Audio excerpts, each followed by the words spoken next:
Halo teman-teman semua. Jadi di sini kita akan diskusi lagi ya mengenai metode umum yang digunakan dalam sintesis atau pembuatan nanopartikel. Nah, metode umum yang digunakan ada dua teman-teman. Yang pertama itu adalah metode top down ya. Nanti kita bahas dan yang kedua itu adalah metode bottom up. Nanti apa bedanya dan bagaimana caranya nanti kita bahas satu persatu ya. Nah, ini adalah outline atau sasaran belajar maupun sasaran diskusi kita kali ini. Yang pertama itu ada metode sintesis nanopartikel, teman-teman ya, nanopartikel. Namun secara umum aja ya. Terus yang kedua itu faktor-faktor apa aja yang bisa mempengaruhi hasil sintesis dari nanopartikel tersebut gitu. Nah, yang pertama untuk metode sintesis nanopartikel secara umum ya, teman-teman. Nih saya garis bawahi lagi nih secara umum ya. Secara umum itu ada dua. Yang pertama itu adalah metode top down dan yang kedua itu adalah bottom up. Nah, apa bedanya?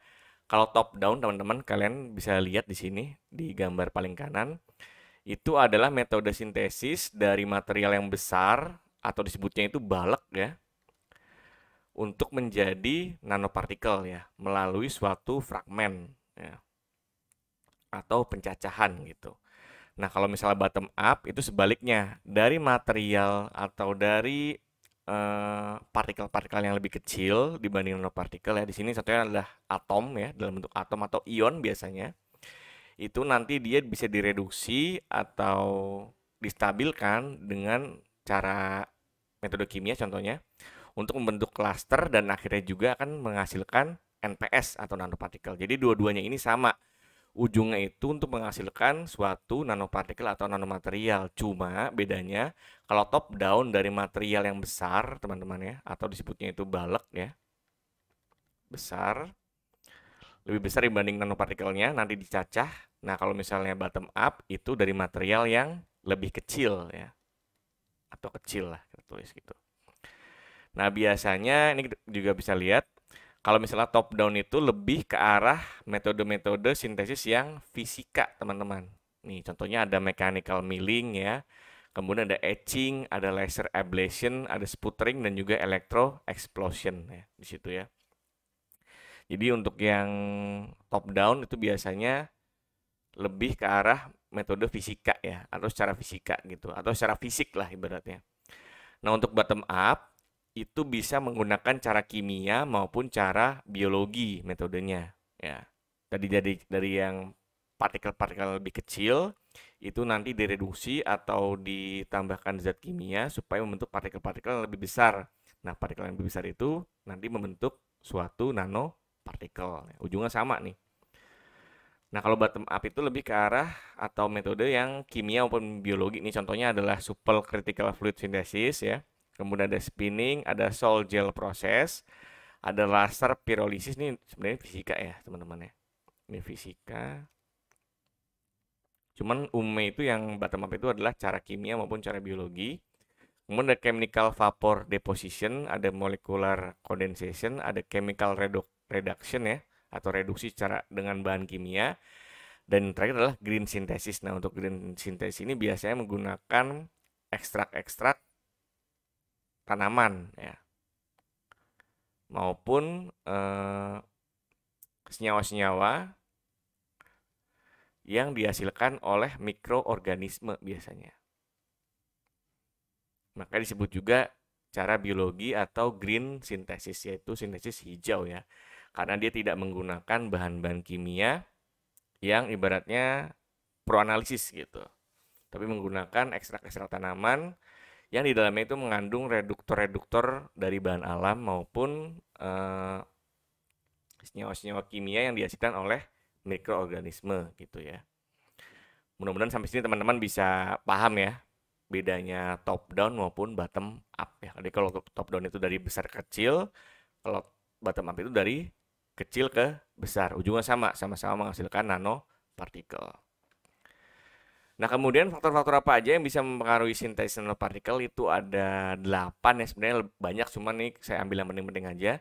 Yang pertama itu adalah metode sintesis, yang kedua adalah pH, kemudian ada temperatur, tekanan, waktu, bentuk dan ukuran partikel, ukuran pori, dan juga ada faktor-faktor lainnya. Nanti kita bahas lagi juga tuh, apa isinya gitu.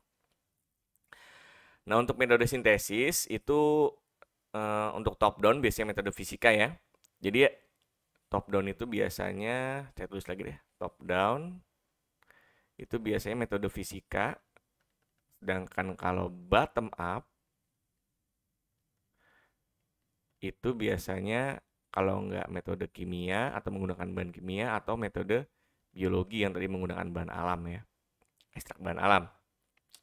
Nah, masing-masing metode ini baik yang top down maupun bottom up, baik fisika, kimia maupun biologi itu memiliki kelebihan dan kekurangan masing-masing. Contohnya kalau misalnya kita ambil metode fisika, itu dia biasanya nanti nanopartikelnya distribusinya itu lebih rata gitu atau selektif biasanya. Namun kekurangannya ini untuk metode fisika ini dia membutuhkan cost atau biaya yang cukup besar karena menggunakan alat-alat yang menggunakan listrik maupun energi yang cukup tinggi gitu. Nah, sedangkan untuk metode kimia biasanya tengah-tengah dia menggunakan reduktor maupun berstabil yang merupakan bahan kimia. Nah, untuk metode biologi ini karena dia menggunakan bahan alam, dia itu cost-nya atau biayanya itu cukup rendah teman-teman. Namun kekurangannya biasanya nanti distribusinya itu tidak merata untuk nanopartikelnya. Seperti itu. Jadi teman-teman bisa milih nih mau menggunakan metode fisika, kimia maupun biologi dengan konsekuensi masing-masing ya nantinya ujung-ujungnya ya. Kemudian yang kedua itu adalah pH. Nah, pH itu merupakan salah satu faktor yang penting juga dalam menentukan ukuran ya di sini ya. Di garis bawahi menentukan ukuran dari nanopartikel ya. Nah, selanjutnya adalah temperatur. Nah, untuk temperatur ini biasanya untuk temperatur yang tinggi ini, kalau misalnya kalian menggunakan temperatur tinggi, itu biasanya kalian menggunakan metode yang fisika. Yaitu temperaturnya itu sekitar 350 atau lebih ya biasanya. 350 atau lebih derajat Celcius dibandingkan kalau misalnya metode kimia maupun biologi itu biasanya menggunakan suhu ruang biasanya untuk sintesisnya gitu. Nah, selanjutnya adalah tekanan. Nah, tekanan ini dapat menentukan ukuran maupun bentuk dari nanopartikel, ini sudah jelas ya. Nah, kemudian ada waktu. Waktu ini dapat menentukan kualitas maupun bentuk dari nanopartikel. Maksudnya apa kualitas nih? Nah, biasanya teman-teman untuk kalian yang metode fisika, metode kimia maupun biologi karena menggunakan bahan reduksi maupun agen penstabil lah biasanya. Nah, itu seiring berjalannya waktu itu bisa terjadi namanya agregasi ya. Agregasi ini adalah si nanonya itu nanti membentuk klaster lagi atau senyawa atau partikel yang lebih besar.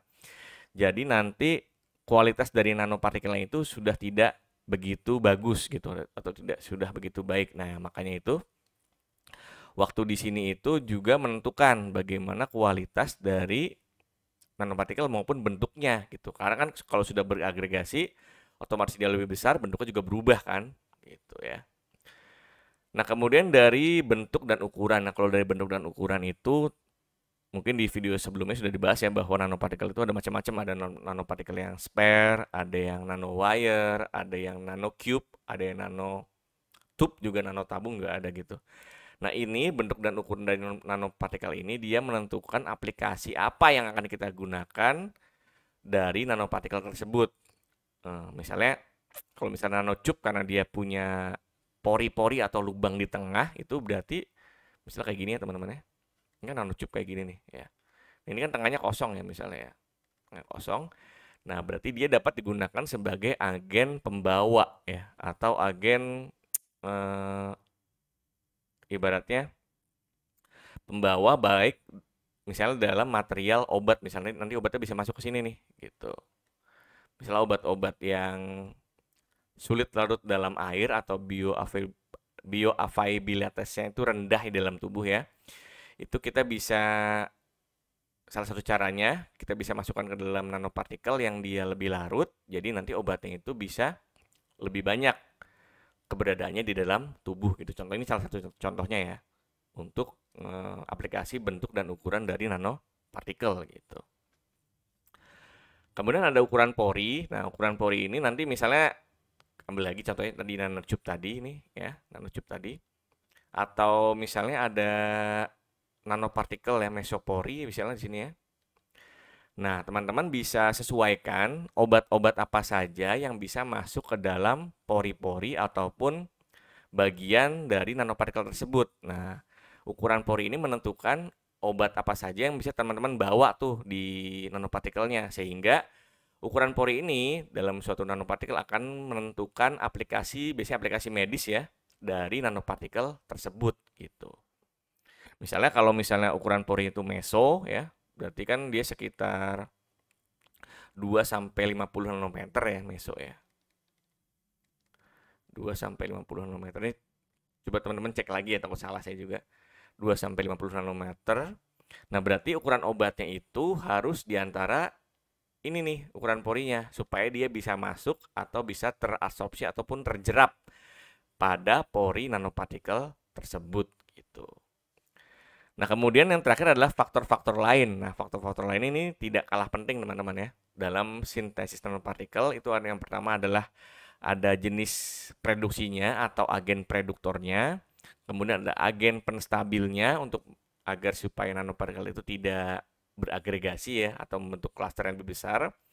Dan yang terakhir adalah metode pemurnian sintesis nanopartikel. Biasanya kan setelah kalian sintesis nanopartikel ini, kalian harus pisahkan tuh antara nanopartikel atau zat terdispersi dengan medium pendispersinya. Nah, biasanya ada dua caranya untuk metode pemurniannya ya.